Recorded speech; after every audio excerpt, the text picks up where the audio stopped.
Hi everyone, how are you feeling today? I hope you are all in good health. I'm Farid bin Abdurrahim from SMK Taman Ehsan Kepong. Today, we are going to learn about our planet Earth. Are you ready with your notebook and stationery? Let's get started. Our topics for today are: first, the system and structure of Earth. Second, composition of Earth.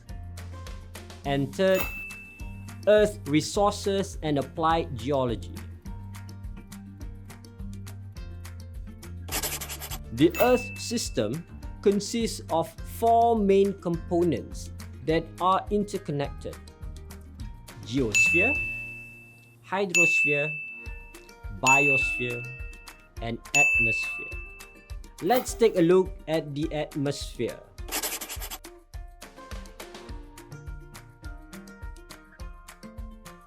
The zone covered by air is called the atmosphere. It is divided into 5 layers. The first layer is called the troposphere.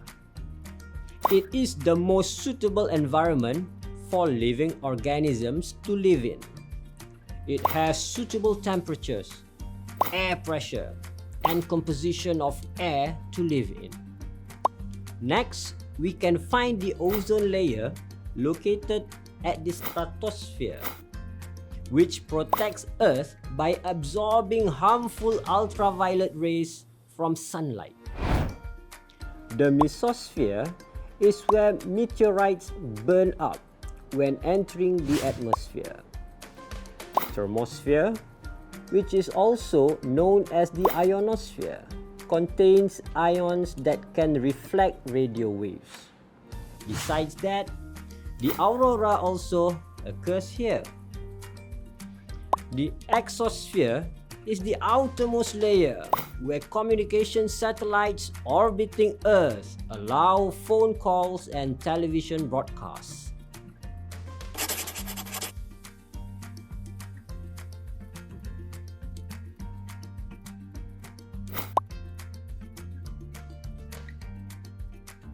The troposphere contains more than 75% of the atmosphere's mass. In the thermosphere, the air is very thin. Here, temperatures are extremely hot. The lower part of the thermosphere contains the ionosphere.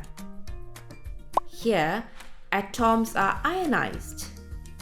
You will also find electrical charges here. Ions in the ionosphere help to transmit radio waves. Water cycle. Did you know that even plants sweat? This is called transpiration. That's why it rains more in places with more trees, such as in the jungles and forests. Ocean. Our oceans cover more than 70% of the surface of Earth. Less than 5% of our planet's oceans have been explored. In the midnight zone, it is harder for a human being to swim than for him to walk in space. Today, we only know a fraction of the entire marine species. There are 240,470 known marine species, but this is believed to be just a small proportion of the entire species that exists. New marine life are being discovered every day. Earth crust. The crust is the thinnest layer of Earth. The crust is less than 1% of the entire size of Earth. There is the crust and there is the mantle. Both contain different kinds of rocks which make them different from each other. The crust is deepest in the mountainous areas.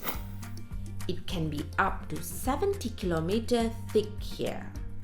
The mantle makes up 84% of Earth's volume. Underneath the ocean is the oceanic crust.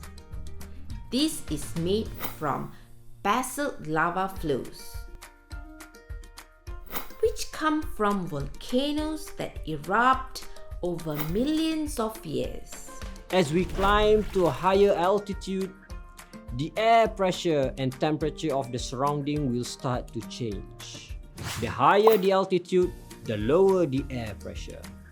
The temperature also becomes lower when altitude increases. In the diagram, air pressure inside the balloon is higher than the surrounding air pressure. That is why the balloon expands as it rises to higher altitude.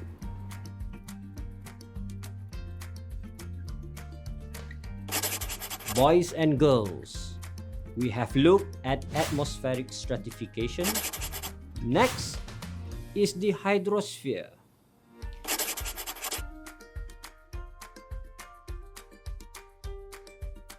This is the water zone covering Earth. The hydrosphere includes water that is on the surface of the planet, underground, and in the air. A planet's hydrosphere can be liquid, vapor, or ice. It includes all rivers, lakes, sea, water vapor, in the atmosphere, water trapped as ice, and the underground water or aquifer. Now, let's take a look at the biosphere. The biosphere is defined as a region of the surface and atmosphere of Earth that consists of living organisms. It includes all living organisms such as humans, animals, and plants, and microorganisms. Next is the geosphere. This part of the planet is composed of rock and minerals. It includes mountains, deserts, and rocky land.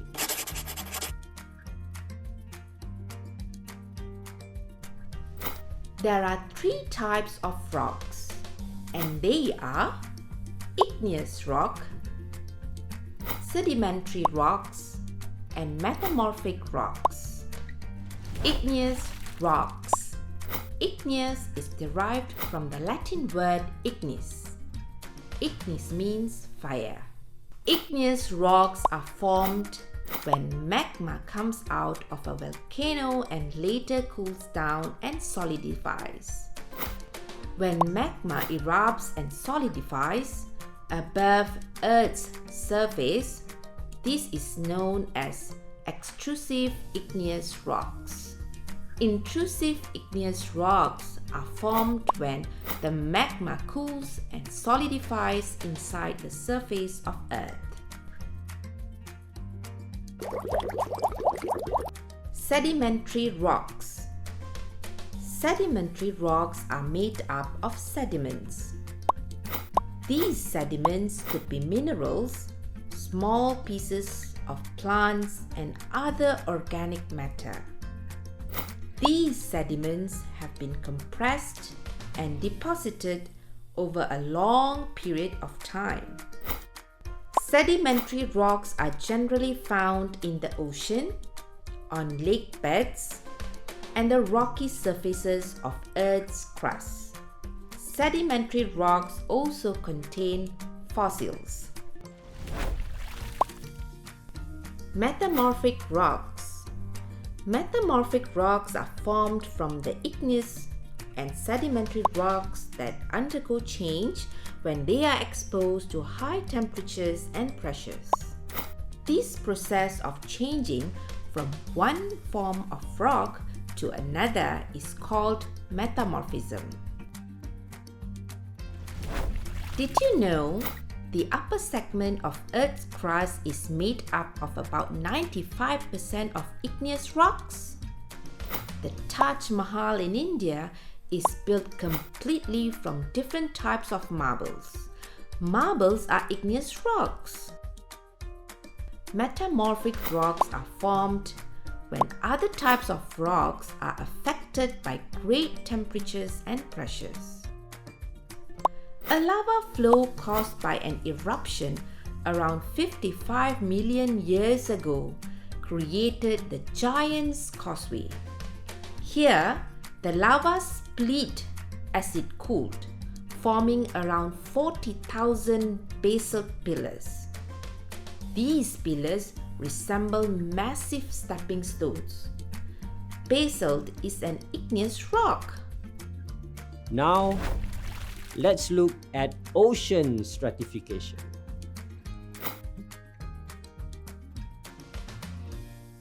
Ocean stratification is divided into 3 zones. The first zone is called the surface zone. Here, water is very shallow, light can penetrate, and is suitable as a habitat for plants. The second zone is the midnight zone, where there is little or no light. It is difficult for plants to live in this zone. This zone is a habitat for large marine animals such as the giant squid and the big whale. Finally, the third zone is the dark zone.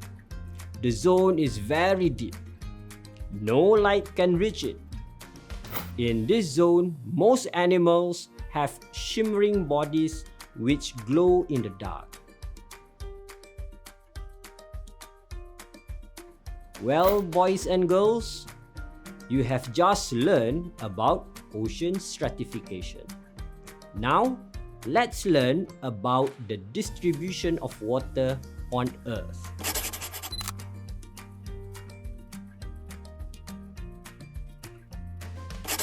Water distribution is through the water cycle. It involves several processes called evaporation, condensation, precipitation, and collection. Earth is divided into 3 main layers called crust, mantle, which is made up of lithosphere, asthenosphere, and mesosphere, and core, which is made up of inner and outer core. Due to its position in the solar system, Earth has a suitable temperature, presence of water, and breathable air. All these elements and other elements combine to make Earth the only habitable planet in the solar system.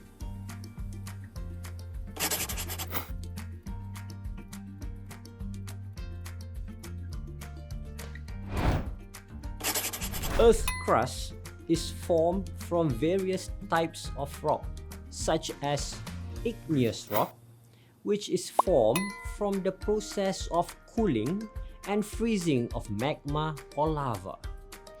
This type of rock contains various minerals. Sedimentary rock is formed by compression of deposited material carried by the rivers, glaciers, and wind. This type of rock consists of many layers. It is hollow and contains fossils. Metamorphic rock is formed when igneous or sedimentary rocks are exposed to very high pressure and temperature. It is harder than the original rock. This diagram shows how different types of rocks are formed under very high pressure and temperature. In the diagram, it also states the formation of several valuable minerals such as opal, ruby, and sapphire.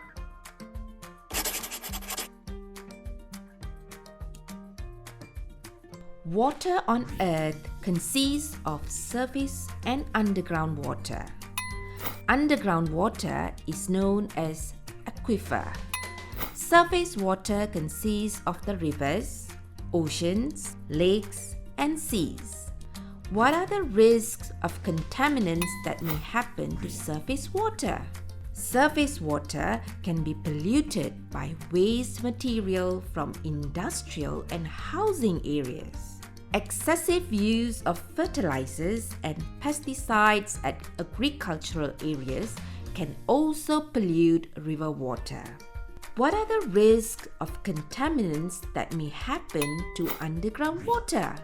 Leaching of chemical fertilizers and pesticides that are used in agriculture can expose underground water to the risk of pollution. Chemicals from industrial and domestic waste in landfills can risk polluting underground water too.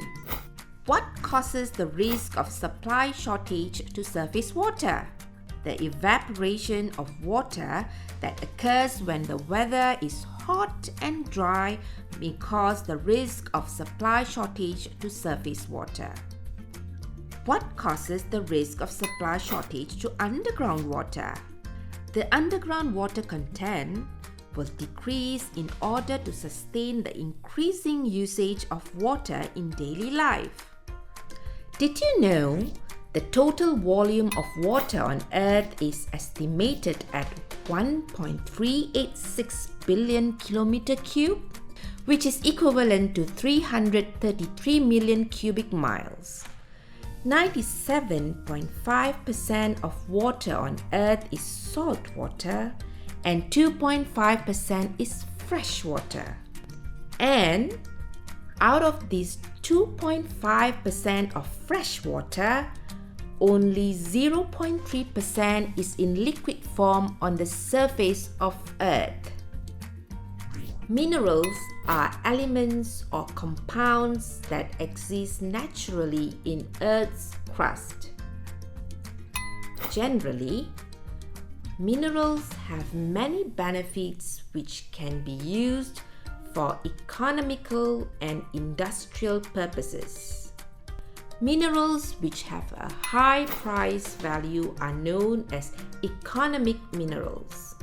Now, the last topic for today's lesson is Earth resources and applied geology.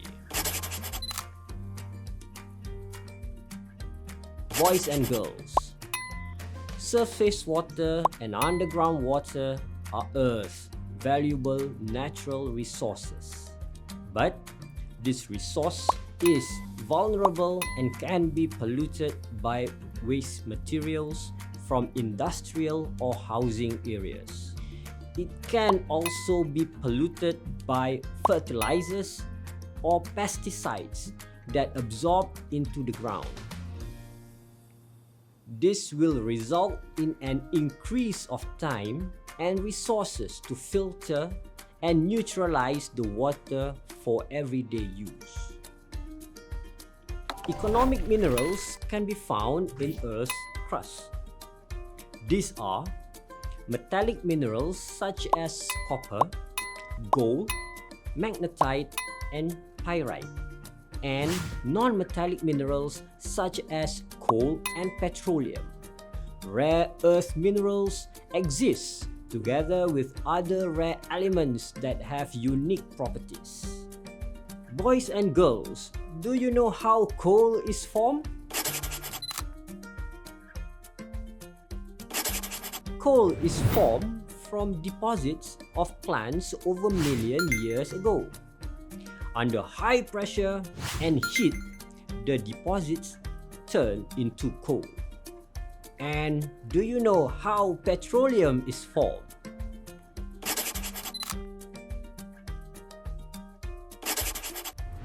Petroleum is formed from deposits of plants and animals in the sea over million years ago.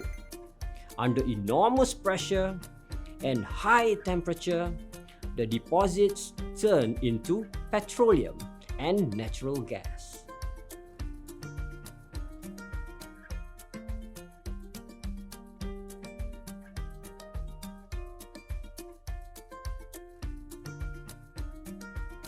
Hydrothermal processes under the Earth's crust give some advantages to us humans. We can generate electricity from hydrothermal processes. Another advantage is the formation of natural hot spring. This can become a tourist attraction because of its healing properties for skin problems and other illnesses. Boys and girls, you have learned 3 topics for today, which are: first, the system and structure of Earth; second, composition of Earth; and third, Earth resources and applied geology. Now, it's time for you to answer some questions. Question 1. Name the 4 components of Earth. Do you know what the answer is? Yes, you're right. The answer is atmosphere, hydrosphere, geosphere, and biosphere. Question 2. List 3 zones of the ocean.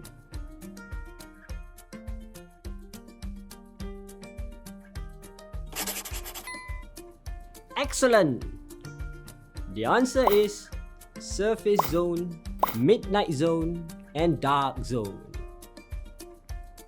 Now, question 3. Which rock is formed from magma?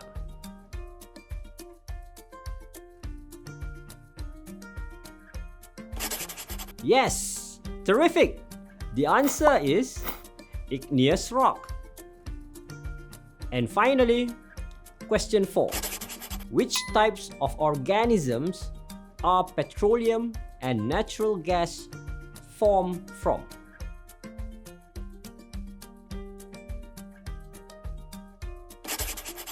You are absolutely correct. The answer is plants and animals in the sea. Well, that is all for our lesson today, boys and girls. Till the next time, goodbye and stay safe.